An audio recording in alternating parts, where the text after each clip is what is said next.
السلام عليكم احبابي الكرام، دمتم بخير. اهو القرعه الجديده او الطرح الجديد المرحله العاشره نزل بالفعل.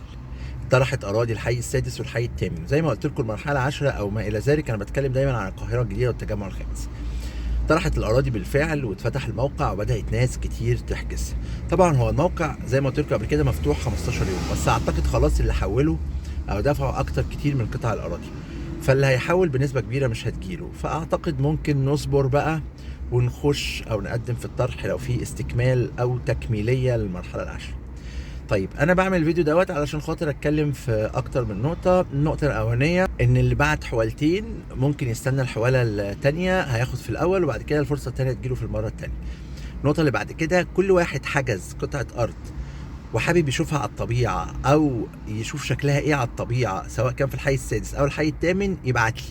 انا هنزل الحي السادس او الثامن الاسبوع الجاي. انا عامل الفيديو دوت علشان خاطر يبقى معانا الاسبوع ده كله، بحيث ان كل واحد عنده قطع، حتى في القديم، حتى اللي شاري قبل كده، او حتى اللي شاري شقه في السادس او الثامن، او حتى اللي عنده ارض غير الطرح الجديد مع القرعه او الطرح الجديد، كل اللي هيبعت لي في الحي السادس والحي الثامن على مواقع ارض عايز يشوفها على الطبيعه، هنزل اصور الاسبوع الجاي وسايب لكم الفيديو دوت. وفيديو الخميس كمان هتكلم في كام نقطه تانية، بحيث يبقى عندكم فرصه او مهله اسبوع.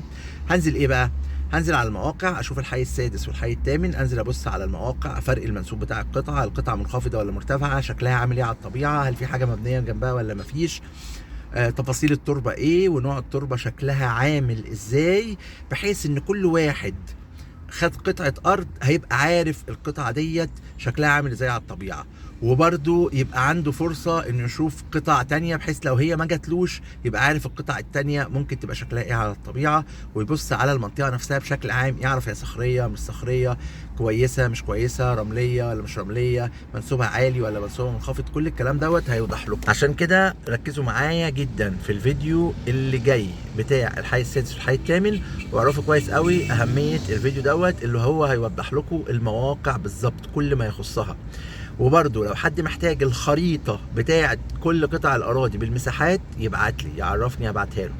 القطعة بالمساحة، المقدم بتاعها، كل التفاصيل دوت موجودة متاحة معايا. حد محتاج يستشيرني في لو ما جاتلوش القطعة ياخد ايه بدايل، يبعت لي برضو. كل الكلام دوت هنتكلم فيه. ليه بقى؟ طرح الجديد من الحاجات المهمة قوي، وبالذات المرحلة العاشرة نازل فيها مواقع حلوة قوي، مواقع مميزة. عشان كده اللي هياخد فيها، سواء خاطر هيبني عشان يسكن، هيبقى مواقع حلوة قوي، او حتى هيستثمر ويعمل اعادة بيع، هتبقى مواقع كويسة قوي. وزي ما بقول لكم كده، متابعين مع بعض المرحلة العاشرة بكل تفاصيلها. اي حد واخد فيها او كسب فيها يرجع لي عشان اقول له ايه افضل استثمار ممكن يعمله ويستخدمه ليها ان شاء الله. دمتم بخير. كان معكم محمد المهدي، ولا تنسوا الدعاء لاخي عبد الله بالرحمه والمغفره. السلام عليكم ورحمه الله وبركاته.